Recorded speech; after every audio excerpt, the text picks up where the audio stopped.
dijimos, oye, ¿por qué no lo intentamos? Cada uno tomó su móvil y mandó un WhatsApp a su jefe en ese momento. Y en febrero empezamos el proyecto, que se inició en la mesa del comedor de casa de mis padres.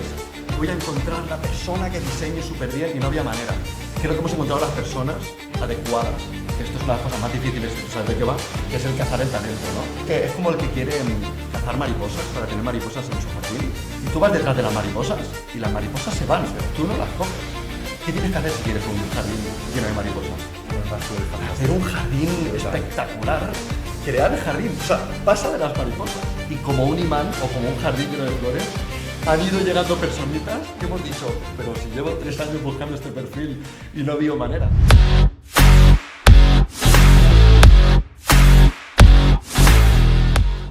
Bienvenidos a otro podcast de The Boost. Hoy estoy súper ilusionado porque nos acompaña Adrià Tortajada. Adri, porque tenemos una relación personal que va más allá de la profesional.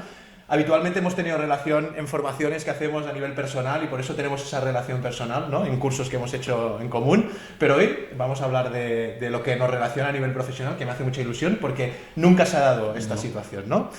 Adrià Tortajada es uno de los 3 socios de ADR Arquitectura, ¿no? Que ahora nos explicará. Y vamos a ver, me gustaría lo primero que me explicaras un poco qué es ADR, quiénes sois, cuándo empieza, un poco que me presentes ADR a toda la gente que nos sigue. Vale, genial, muchas gracias. Pues primero de todo comentar que estoy encantadísimo de estar aquí. Además es la primera vez que grabo un podcast de este tipo, así que ilusionado de hacer algo nuevo y más hacerlo acompañado de ti y acompañado de Next. Como bien decías, es la primera vez que vamos a hablar de arquitectura, ¿no? Sí, hemos hablado de muchas cosas, pero de arquitectura, de la vida, de la familia, exacto, del futuro, exacto, de las creencias, pero nunca de arquitectura o del estudio como tal. Que yo creo que acabará teniendo muchas relaciones, sí. Seguro que al final como haces una cosa, haces las otras cosas, ¿no? Y yo creo que va a tener relación. Por supuesto.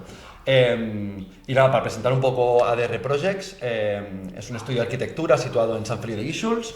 Trabajamos principalmente en la Costa Brava, con proyectos de vivienda de obra nueva, aunque también hacemos alguna reforma y alguna rehabilitación. Y estamos empezando a hacer también promociones de viviendas. Y de hecho, cuando empezamos el estudio como tal, que hace aproximadamente 10 años, fue cuando empezamos también nuestras formaciones de crecimiento y fue cuando conocía el proyecto de Next. De hecho, The Boost todavía no existía. Exacto. Pero ya cuando supe quién era Next, vi un referente allí en el que reflejarme porque veía que ibais como mucho más avanzados que nosotros y qué guay que casi 8 o 9 años después pues podamos estar aquí compartiendo un poco. Totalmente, la verdad pues, es que quién nos lo iba a decir. Exacto. Son chulos estas cosas. Sí. Hablabas de los inicios de ADR, a mí me gustaría que me explicaras porque vamos a profundizar un poco ahí. Genial. Es un poco la historia por donde viene, ¿no? Pero me gustaría que me explicaras cómo empieza ADR y cómo está ahora, ¿no? Y después vamos a referenciarnos a esos inicios y a ese desarrollo del despacho del estudio. Vale, genial. Pues ADR empieza porque, de hecho, yo nunca he estado trabajando en un estudio de arquitectura, solo he trabajado en mi propio ¿Aventura proyecto. propia? Sí, ¿no? sí, 100%. Cuando estaba acabando la universidad, encontré trabajo en un estudio que hacía mobiliario, vendía mobiliario y demás, y empezaban a hacer algún proyecto de reforma. Querían más bien un delineante más que un arquitecto.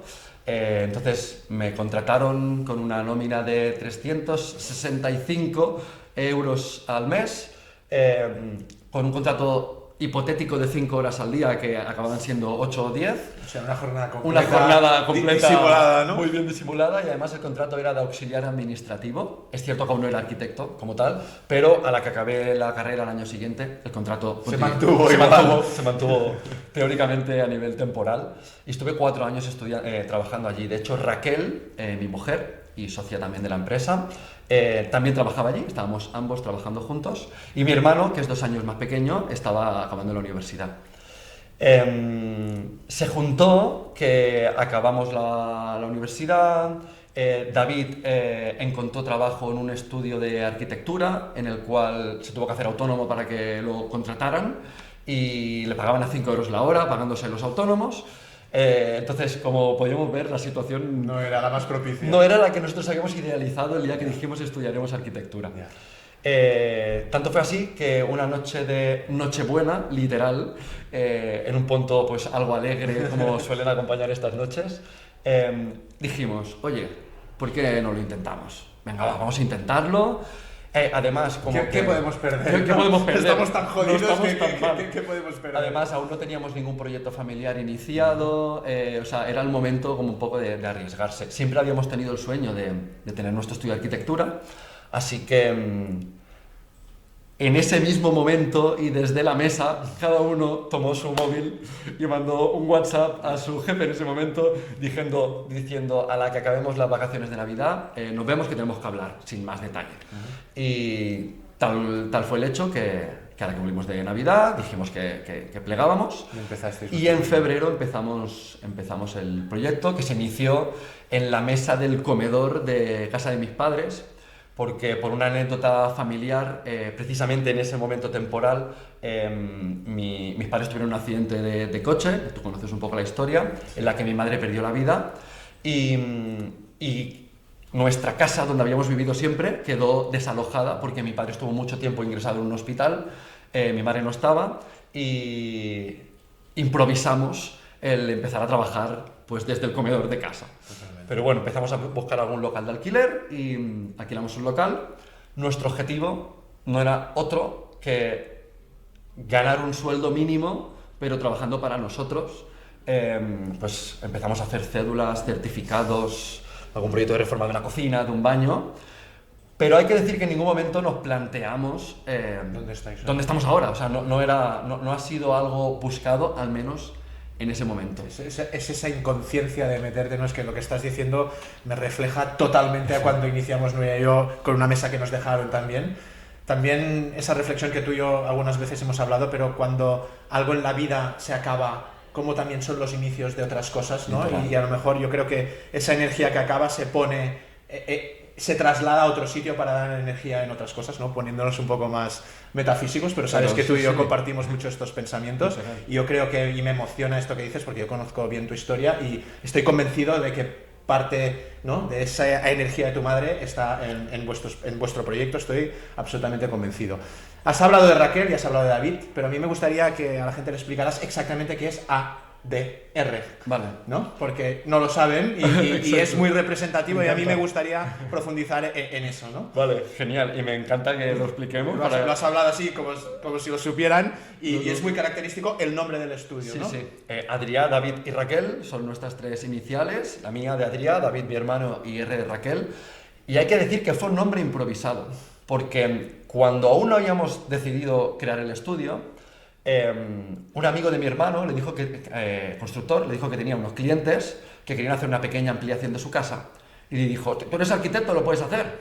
Y me llamó y me dijo, Adri, que podemos hacer esto. Claro, pero yo estaba de empleado en otro sitio y dijo, ¿cómo hacemos esto? Y él dijo, no, como yo soy autónomo, puedo hacerlo también. ¡Ostras! Vale, pues me han dicho que hagamos un presupuesto, unos honorarios. ¿Cómo es el logo? ¿Cómo nos llamamos? ¿Cómo nos llamamos? ¿Cuánto vale esto? ¿Qué hay que hacer? Y allí en la mesa del comedor de casa dijimos, pues va, provisional. Literal dijimos, provisional. ADR. Ya lo cambiaremos. Hay que decir que hay gente que a día de hoy, cuando vienen al estudio, gente que me conoce a mí personalmente hace tiempo y tal, se piensan que son las tres primeras letras de mi nombre. De tu nombre. De Adri, de Adrià. Pero no, es Adrià, David y Raquel. A mí me gustaría mucho profundizar en eso porque en The Boost hablamos de la gestión, del personal, de socios, de toda esta parte de inicio que tú estás hablando y a mí me parece que tener como socios, los tres sois socios, ¿verdad? Exacto. Exactamente igual, tener como socio a tu mujer y a tu hermano puede ser un potencial tremendo, que en vuestro caso intuyo que es así, sé que es así, o puede ser una bomba de relojería absoluta, ¿no? O sea, puede ser lo que te proyecte y te haga crecer exponencialmente, o puede ser un lastre constante en la toma de decisiones difíciles que hay en un estudio, ¿no? ¿Cómo lo gestionáis vosotros? ¿Qué relación tenéis? A nivel profesional, ¿cómo os dividís las cosas? ¿Cómo organizáis el estudio? Y si ha habido una evolución desde ese inicio hasta ahora actualmente, que entiendo que sí, ¿no? Sí. Pero ¿cómo separáis las parcelas y hacéis esa separación, esa responsabilidad individualizada? Entiendo, pero después esa unión, ¿no? Esa unión de núcleo que avanza seguro y conjuntamente cuando hay un momento difícil. Vale, es una bomba. O sea, el tema que ha sacado ahora es el tema. El tema. Es que me parece que es además como muy representativo en vuestro estudio, sí, porque sí, por supuesto. entre arquitectos es muy habitual, o ha sido habitual hasta ahora, tener tu pareja, ¿no? O por ese inicio inconsciente de tener una pareja o una amiga que acaba siendo pareja y familia y que inicias ese proyecto un poco aleatoriamente como vosotros y como nosotros hicimos y después vas creciendo, pero ya tener pareja y hermano a mí ya me parece un mix brutal, ¿no? Sí. Porque es como la esencia familiar absoluta, ¿no? La familia hermano, o sea, evidentemente los padres son los padres, pero acá los padres por un tema generacional acaban desapareciendo y se entiende que a nivel familiar lo que perdurará más es tu hermano, ¿no? Y pareja, ¿no? Y es como los dos núcleos familiares para mí más importantes, ¡pum!, unidos en un proyecto empresarial, ¿no? Sí. Y me parece como brutal.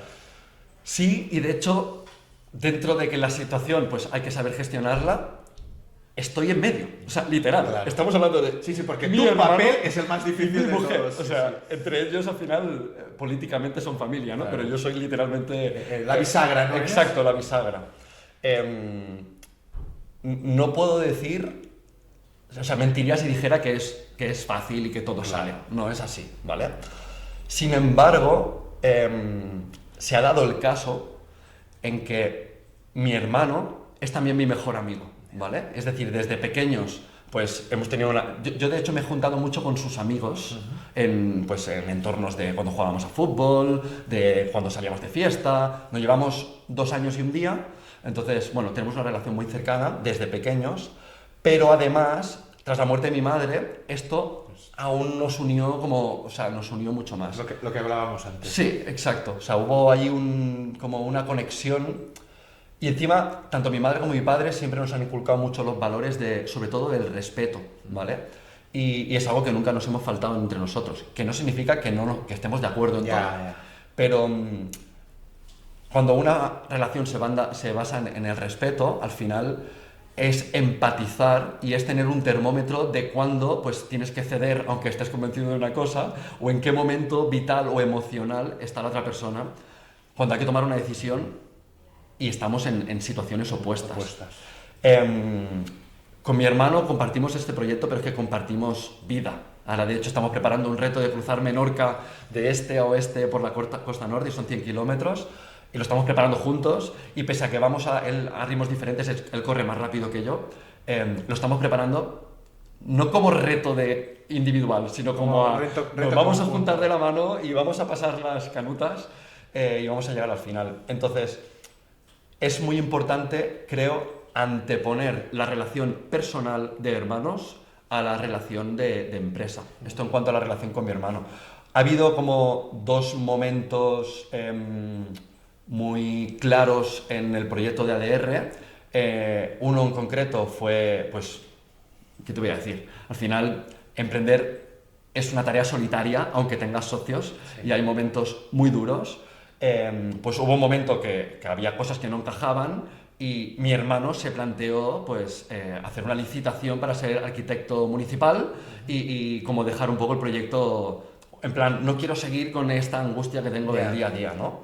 Pues lo hablamos, o sea, lo hablamos. Hay momentos en los que es mejor no hablar cuando alguien está en cierto punto, pero nos sabemos encontrar como para... Tenemos que hablar, dar ese espacio, damos el espacio, recuperar después la conversación. Vámonos a correr y cuando llevamos 1 hora corriendo... Vamos a hablar ahora. Vamos a sacar el tema y tal, ¿no? ¿Y cómo te sientes tú? Y cómo... También creo que es importante que con tus socios tengas un momento vital parecido y un objetivo... O anhelos parecidos. Exacto. Y un objetivo de vida también, porque si alguien le da más valor a que el negocio crezca y otro quizás está en un momento vital en el que acaba de ser padre y lo que quiere es precisamente poner energía y tiempo allí, tiene que haber una comunicación muy buena como para que eso pueda ir alineado, ¿no? Con Raquel, con mi mujer, pasa algo parecido. Hemos pasado nuestras etapas como todas las relaciones, pero cada vez que hemos pasado un momento de que quizá no estábamos en el punto más alto, hemos sabido desde el respeto encontrar el momento de soltar cada uno, de confrontar puntos de vista y decir, oye, pues quizá yo no lo estaba viendo como tú, ahora cedo yo, ahora cedes tú. ¿Cuándo es la situación difícil? Cuando David, genial, me parece perfecto, Raquel, me parece perfecto, pero la decisión allí no es tan... No es, o sea, he llegado a un acuerdo por aquí, he llegado a un acuerdo por aquí. Equilibrar ese acuerdo. Equilibrar lo otro. Básicamente programamos una vez al mes una reunión por la tarde a puertas cerradas entre los tres, que muchas veces es más para hablar de cómo estamos haciendo las cosas entre nosotros que para hablar de ese cosas proyecto. concretas. No hablamos de cosas concretas, es más del feeling, de yo me estoy sintiendo así o... Entonces, así es como lo estamos gestionando. Muy chulo lo que has explicado y me parece súper importante lo que dices y es que nos damos cuenta que, y también cuando hacemos las entrevistas en The Boost, que en todos los despachos pasa un poco lo mismo, de maneras diferentes, pero pasa totalmente lo mismo. Cuando tú hablas de el momento vital, el camino, el compartir esta idea a largo plazo, con Nuria y conmigo nos ha pasado siempre. Es decir, Nuria es más pequeña que yo y a nivel vital, es decir, cuando yo he tenido hijos, ella no tenía, cuando ella los ha tenido, yo ya los tenía. Es decir, los momentos vitales no han cuadrado, como puede pasar contigo y con tu hermano, pero sí que esa visión de camino a largo plazo era muy similar, ¿no? Y el objetivo es muy similar. Por tanto, hay momentos vitales diferentes, pero al final la dirección del camino está marcada. Exacto. Y muchas veces no sé explicarte, y no sé si a vosotros os pasa, pero no es una cosa ni como hablada, ni como decidida, ni como escrita. Es una cosa que pasa como por intuición, ¿no? Como por magnetismo, ¿no? Yo muchas veces creo que cuando encontramos socios o yo socia o tú socios y que las cosas van funcionando es como un gran regalo, ¿no? Porque ves otras situaciones de que las cosas no están alineadas y dices, ostras, que muchas veces es un lastre importantísimo esto, ¿no? Yo entiendo que pueda no funcionar en muchos casos. Es que es muy fácil. Sí, es muy fácil. Hay como muchas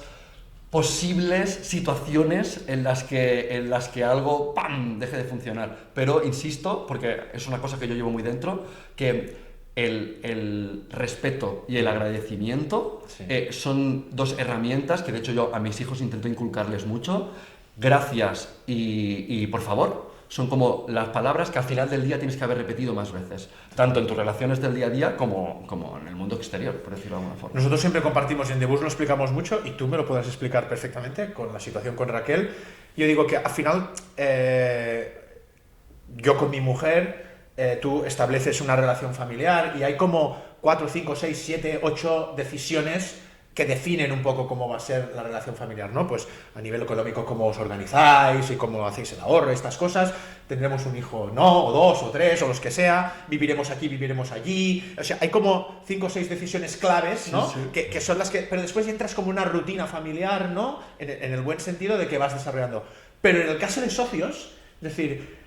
Yo con Nuria me podría discutir, si quisiera, cada día 10 veces, porque hay 10 decisiones que pueden ser una discrepancia si no se entiende desde el respeto, desde entender el punto de vista del otro, ¿no? Y al final es importante, un poco lo que hablamos en The Boost, de marcar ese camino, esos objetivos, para intentar evitar esas mini piedras en el camino que van lastrando y van restando mucha energía que es necesaria para poder desarrollar el proyecto a nivel personal o de despacho, de lo que sea, ¿no? ¿Lo ves un poco así a nivel la visión mujer o esposa y la visión socia? Totalmente. Cuesta, pero es mucho mejor.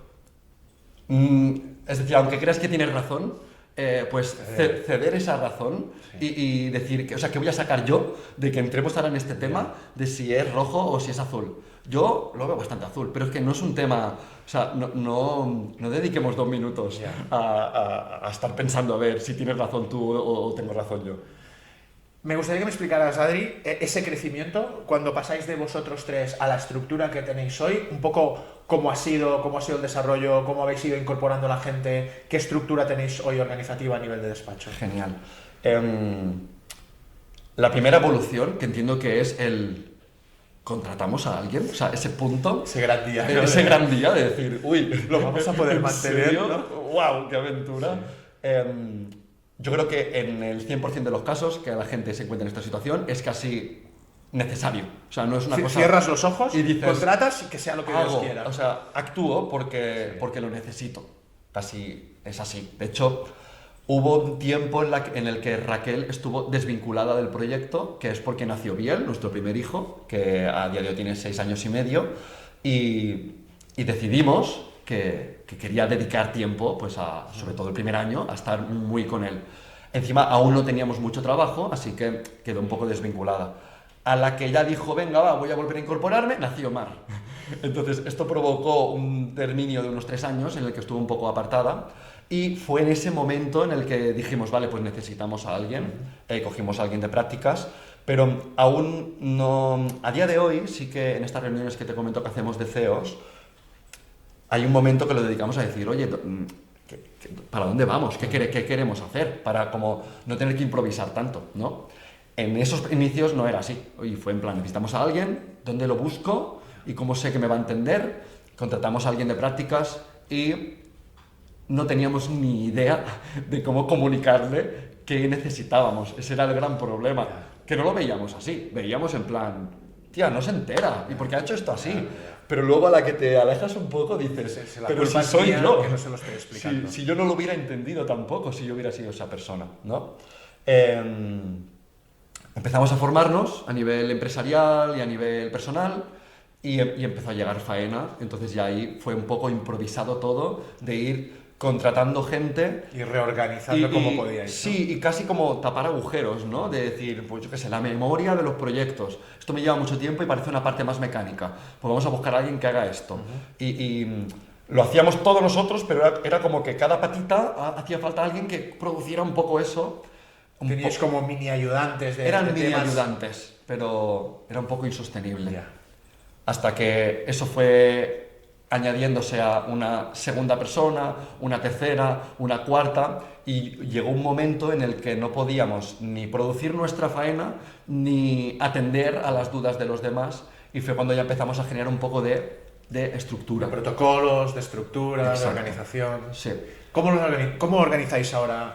¿Es una estructura piramidal? ¿Es una estructura donde los 3 CEOs depende la gente de vosotros? ¿Qué tareas dependen de Raquel? ¿Qué tareas de David? ¿Qué tareas tuyas? ¿Cómo dais las órdenes? ¿Cómo organizáis el equipo? ¿Y cómo percibe el equipo la estructura vuestra arriba? Genial. Me encanta. Me encanta también por hacer el ejercicio de pensarlo, ¿no? Porque aunque lo vas desarrollando... conforme pasa el tiempo y sin darte cuenta, sí. Hay cosas que se desalinean. Se desalinean, surge algo nuevo y que a lo mejor no quieres verlo y necesitas como tirar. A mí me pasa mucho cuando hacemos el máster de bus y a veces hacemos directos, explicamos cómo lo hacemos todo y tal, y hay gente que nos plantea dudas, y cuando salimos del directo le digo siempre a Nuria, esta parte, o ella me lo dice a mí, esta parte de esto debemos mejorarla porque hemos aflojado aquí y no lo estamos ejecutando exactamente como lo acabamos de explicar. Por tanto, ahí tenemos que... me pasa totalmente. Tal cual. A día de hoy, yo soy como la cara visible de entrada de un posible cliente, ¿vale? Tenemos como dos tipos. El comercial del despacho. Soy el vendedor. Sí, soy el vendedor, soy el comercial. Igual que yo. No hay otro comercial que no sea yo.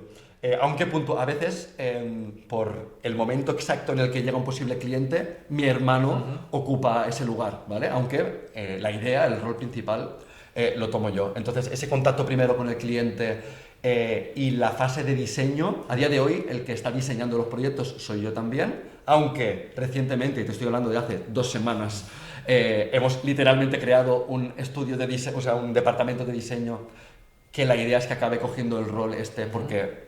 Básicamente, hace poco tiempo, mi hermano fue padre hace 3 meses, por primera vez, y... Es que las cosas no son fáciles y van apareciendo cosas que tienes que ir esquivando, ¿no? De hecho, por eso, me gusta hacer también carreras de obstáculos, porque es un ejemplo de la empresa. Estás corriendo y cuando dices no puedo más, de golpe tienes que cargar una piedra durante 300 metros, y dices, ahora esto, pues en el negocio pasa exactamente lo mismo.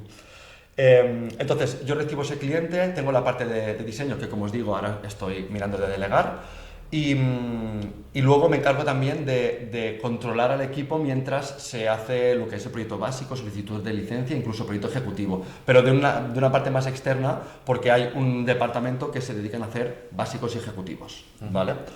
En el momento que va a empezar la obra, podríamos decir que yo ya no estoy tan presente, miro de mantener el contacto con el cliente para que vea que sigo estando aquí. Y que es una estructura y que es global. Importante para mí el proyecto porque realmente lo es. Pero ahí es donde aparece más mi hermano y es el que controla la ejecución de obra. Recientemente también, hará 1 año más o menos, hay una persona que le ayuda para que puedan controlar bien todas las obras. Y en esa fase es la que está un poco más David. Y Raquel es la que se encarga de gestionar al equipo, es la que lleva el control económico dentro de la empresa. KPIs, flujos de trabajo. KPIs, flujos de trabajo. Es decir, cuando hacemos esas reuniones de CEO, la que prepara esa reunión y la que nos muestra pues, la rentabilidad de cada proyecto, si estamos yendo mejor aquí, vamos a estar mejor allí, resultados anuales, todo esto lo controla ella, y cualquier cosa que tenga que ver con contrataciones, yo qué sé, de teléfono, algo de la comunidad del edificio, bueno, del local que tenemos en propiedad, todas estas cositas, pues lo gestiona ella. Daros cuenta lo que explicamos, la importancia que tiene que uno de los socios se dedique absolutamente a la parte de control, gestión de flujos de trabajo, flujo de caja, viabilidad económica, KPIs, o sea, es absolutamente vital tener esto controlado, como que el 33% de los socios, uno se dedica exclusivamente 100%. a esto. Para ir concluyendo y ligando con esa parte personal inicial que hablábamos y esas formaciones que hemos hecho en común, ¿no? Y que nos han ayudado mucho a evolucionar, acabas de decir una cosa que ha pasado así como, ¿no? Así aleatoriamente o casi por casualidad, pero a mí me parece de una importancia total, y estoy seguro que eso pasa por tu trabajo personal. Y que un arquitecto, y te lo digo porque a mí también me ha pasado y estoy en esa fase y también lo estoy haciendo y me parece brutal, ¿eh? O sea, la experiencia me parece brutal a nivel personal, pero quiero que me expliques cómo lo percibes tú desde tu parte más personal. Acabas de decir que estás creando un departamento de encajes o de proyectos o de diseño, sí, para que diseñen. Sí. Y eso un arquitecto, con el ego que tenemos, que si no lo hacemos nosotros el proyecto no va a estar bien, y como nosotros nadie diseña y el concepto ADR solo pasa por ti, ¿no? Estoy hablando desde ese ego malentendido de arquitecto, que seas capaz a nivel personal de crear un departamento y entender que a lo mejor alguien de tu equipo puede acabar diseñando mejor que tú porque le está dedicando más foco y tú tienes 1000 focos. Háblame un poco de eso, porque me parece súper, súper interesante. Me has tocado la fibra sensible. Es que yo también he pasado por eso. Yo estoy en ello, o sea, de hecho, no sé si lo que voy a responder va alineado a lo que pensaré de aquí a un año, ¿vale? Pero a día de hoy, sí, es decir, de hecho no visualizo el momento en el que literalmente pues hable con una persona del equipo y vuelva a cabo de 3 semanas o un mes y digan, este es el proyecto y qué guay, ¿no? Pero ahí ha sido una bajada de ego total, de decir, a ver, si lo sé hacer yo, ¿por qué no lo puede hacer otra persona?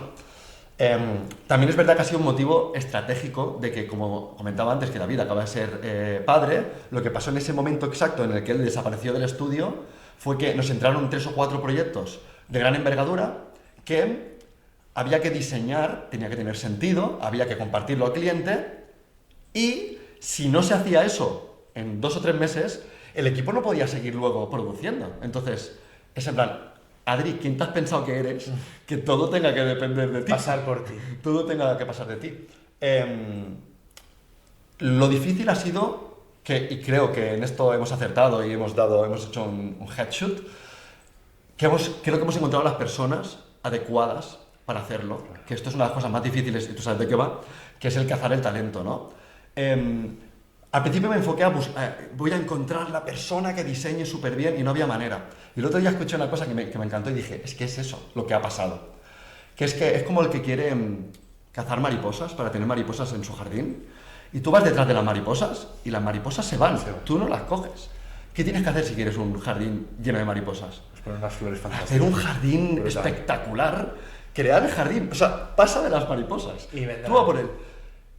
Recientemente, hará un añito y medio así, hicimos una inversión muy grande en el estudio, que fue comprar un local y reformarlo todo, y el foco en esa reforma fue el equipo, no fue el cliente, no fuimos nosotros como CEOs, fue el equipo. Los hemos situado en el medio, les hemos adaptado el espacio para que ellos estén bien, y como un imán o como un jardín lleno de flores han ido llegando personitas que hemos dicho, pero si llevo 3 años buscando este perfil y no veo manera, y de forma directa o indirecta pues han llegado esas personas. Has creado la situación para que lleguen, el momento, ¿no? Y ahora confío y creo en que pues ADR no tenga que depender de nosotros, que no tenga que haber ese ego de si no es con nosotros esto no va a ir bien, y que realmente sea un lugar donde ocurran cosas y donde la gente pueda desarrollarse y donde los clientes puedan encontrar lo que están buscando, pero no dependa de nosotros. Qué chulo. Para ir concluyendo, Adri, ¿cuál sería el mensaje que dejarías tú un poco para la gente que nos está viendo, que a lo mejor está empezando o lleva muchos años en esa rueda de hámster haciendo igual las cosas y no cambian y no hay esa evolución? ¿Cuál sería el mensaje final que les darías? A ver, al menos la forma en la que a mí me funciona es intentar buscar espacios de tiempo en los que no estés produciendo, sino que estés pensando en tu segunda empresa. Y tu segunda empresa es la empresa que quieres tener de aquí, por ejemplo, 5 años. Sobre todo, hay que buscar momentos para hacer eso, porque nos parece que el día a día, sí, bueno, me gustaría y tal, pero no, tienes que sentarte, tienes que formarte y pensar en eso. Pero no agobiarse con ese objetivo tan a largo plazo, sino que pensar en el día a día. Ejecutar. Y sobre todo algo que nos ha funcionado mucho a nosotros es que nos hemos formado en ser muy productivos. Y cuando hablo de productivos no hablo solo de ser capaz de hacer mucha faena en un corto tiempo, sino también a nivel de vida personal, de me gustaría hacer esto y lo otro, pues cómo puedo hacer las cosas para en menos tiempo conseguir hacerlas y por ejemplo, en un día normal mío, por la mañana entreno un rato, bueno, primero voy a la oficina, luego entreno un rato, luego voy a llevar a los niños al cole. Entonces, para mí era imposible encontrar el momento de llevar a los niños al cole, pero se puede. Se puede incorporar. Trabajar un rato, hacer un segundo entreno al mediodía y luego a las 5 a la que salen los niños del cole vuelvo a estar con ellos. Pero esto ha sido porque también me he formado yo en esas 3 o 4 horas o 5 que estoy produciendo al día, pues ser muy productivo para que las cosas realmente se desarrollen. Para que cundan, ¿no? Sí. Gracias, Adri, ha sido un placer. Me parece que lo que ha explicado hoy es de un valor brutal porque nos ha explicado sobre todo esa parte personal y cómo se organizan internamente en una estructura súper particular, pero también dándole importancia a esa organización, a esos controles, a esos KPIs, a tener sobre todo la parte estructurada a nivel financiero, costes horizontales, que hablamos mucho en The Boost, y después a cómo retener el talento y a cómo liberar para proyectar esa oficina de futuro, ese proyecto de futuro, e ir caminando hacia allí. Gracias por tu sinceridad, gracias por la profundidad de lo que has explicado, porque no es habitual que los despachos abran tanto las entrañas a nivel, bueno, cómo se entienden los socios y esa parte más personal que habitualmente no se explica, y creo que puede ser de muchísimo valor, porque de hecho muchos de nosotros nos encontramos en esas situaciones, las hemos vivido, las hemos sufrido, hemos pasado esas discusiones, esos desencuentros y cómo alinearse. Me parece brutal que lo hayas explicado y agradecerte mucho tu presencia hoy aquí en el podcast. Gracias a vosotros por la oportunidad de compartirlo. Gracias por acompañarnos. Espero que sea de interés y continuaremos haciendo podcast con muchos de los temas que habitualmente no se tocan y que nos gustaría que podáis conocer. Hasta pronto, nos vemos.